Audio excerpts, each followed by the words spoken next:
Alright, so I'm prepping for a Section 2 hike of the AT. So I'll be doing it solo, but it's in the middle of the summer. So it should be pretty busy. So just a quick inventory, just before we end up kicking it off.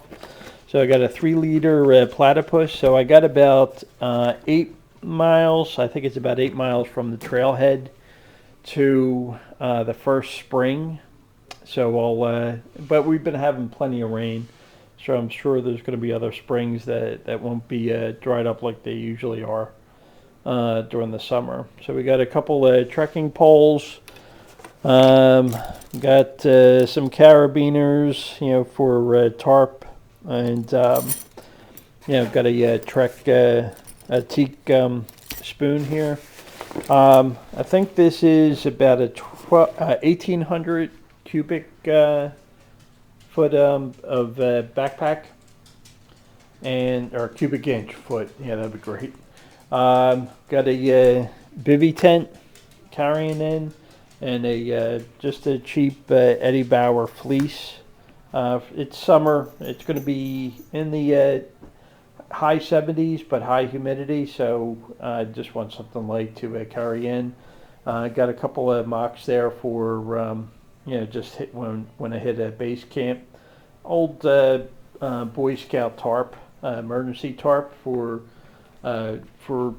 ground, and got this cheap 1 mil plastic tarp, painter's tarp, for under the tent, under the bivy.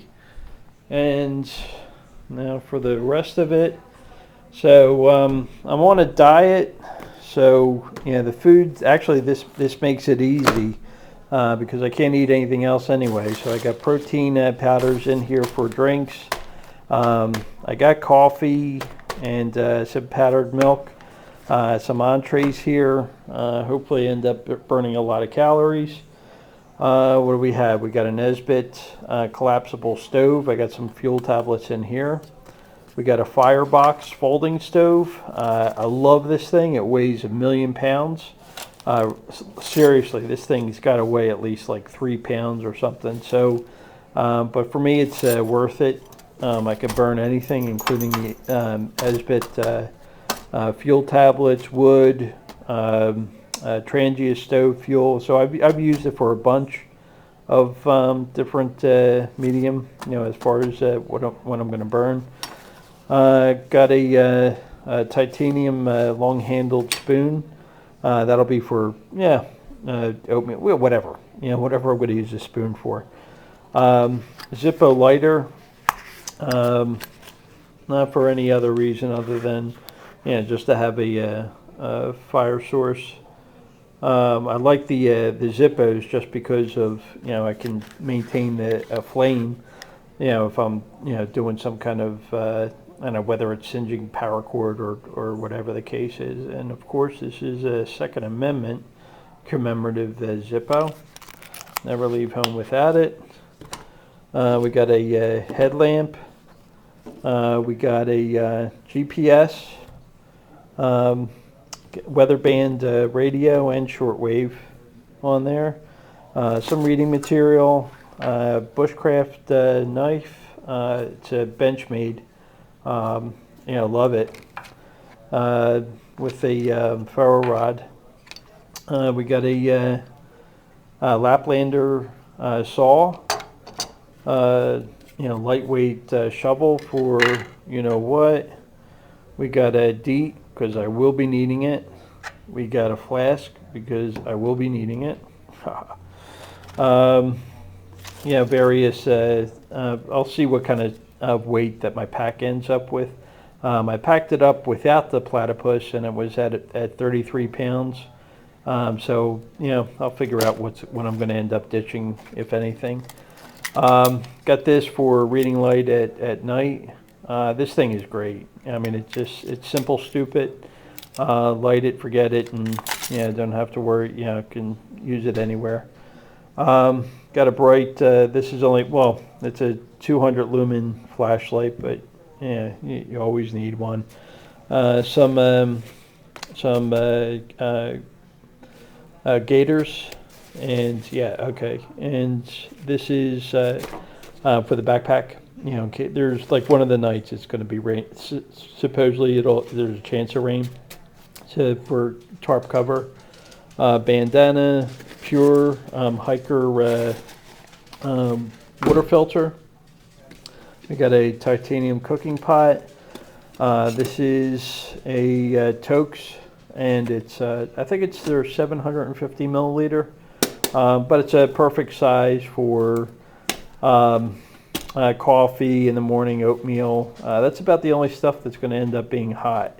The rest of the food here is all, you know, eat it right out of the box, and you know, just collect the trash as I'm going along. We got a lightweight tarp and poncho combination, mosquito net. We got a pipe, a corncob pipe. So this should be fun. My first time. Got my toiletry needs here. We got a micro fleece towel, medium size, weighs like a couple ounces, so it's great. You know, for water purification, we got a SteriPen combination set up here. You know, wrapped it with some duct tape. So, you know, I need duct tape, I can get duct tape. This little package here, we got our medicines, you know, well, Advil.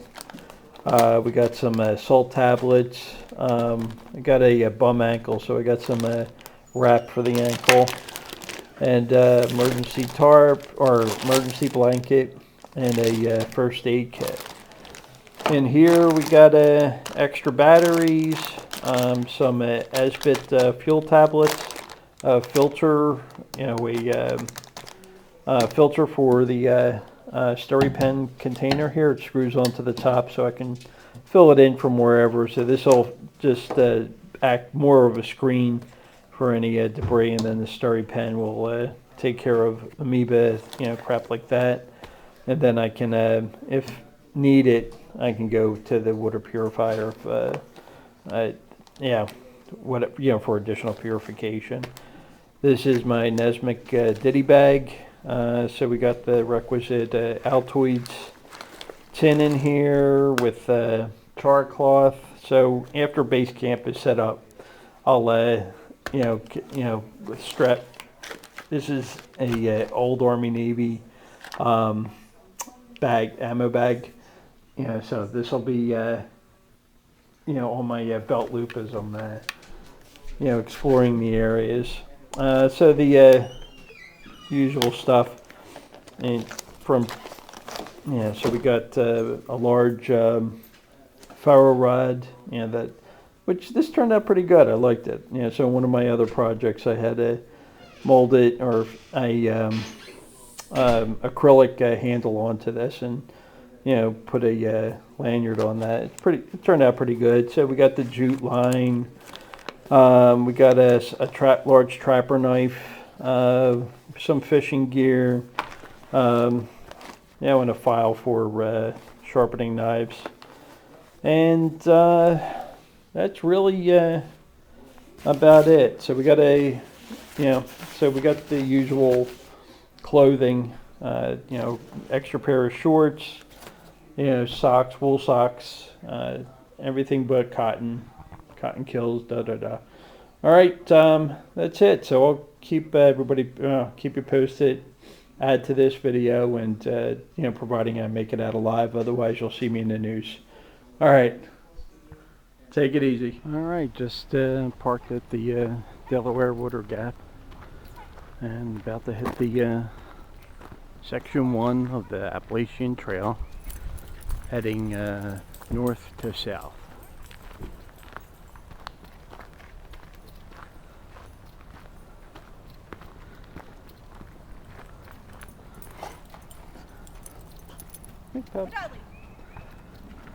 Doesn't want to cooperate, huh? No, he's on the sniffing something.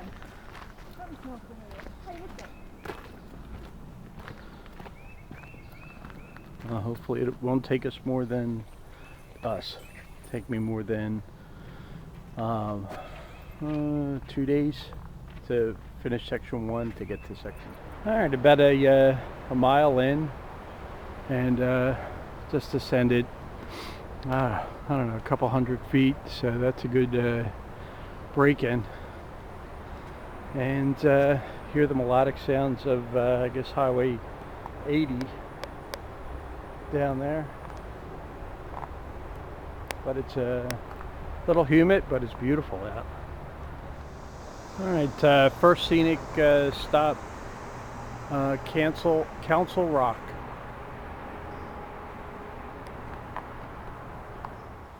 All right, so we hit a waypoint, Eureka Creek here.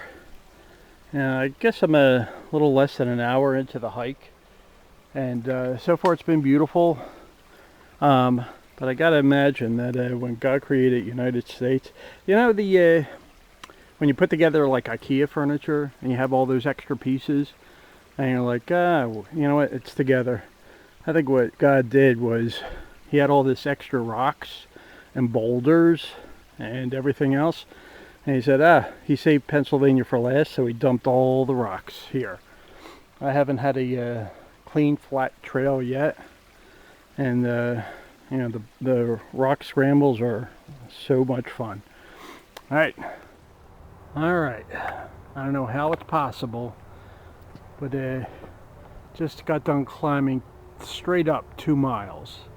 It just, I don't know. I got to move out of a rancher because right now it's kicking my ass. You know, but it looks like we got a better trail ahead, and it's beautiful scenery, and yeah, just fun. All right, that's Jersey. Still climbing. I thought I was at the summit, but no. I still have, I guess, about 200 feet yet to climb, and this is pretty much the trail I've been, or what I had to deal with on the trail. You know, a lot of steep climbs, a whole lot of rocks, whole lot of scrambling. All right, we hit one more waypoint, Mount Mincy. All right, so we got about 4.5 more miles to go before I camp tonight. Set up the hammock and chillax.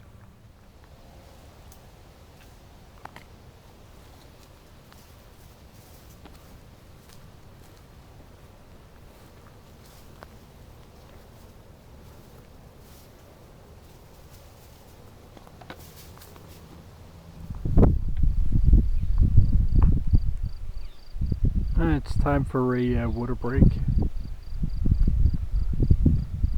Just hit the pipe yards. So I came out there, that white blaze there. That's one side of the trails, and then goes into that side there. And this is the scenery. Pretty awesome. All right. So this should be the shelter coming up here, the Oasis. This has been one tough hike. I thought over the last 2 months, all the hiking I did, and you know, on Green Lane, doing their difficult trails. Jeez, man, their difficult trail is the easy one on this section 1.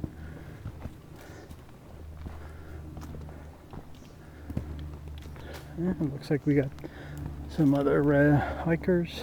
Got a hammock over there. I'm just looking for the water.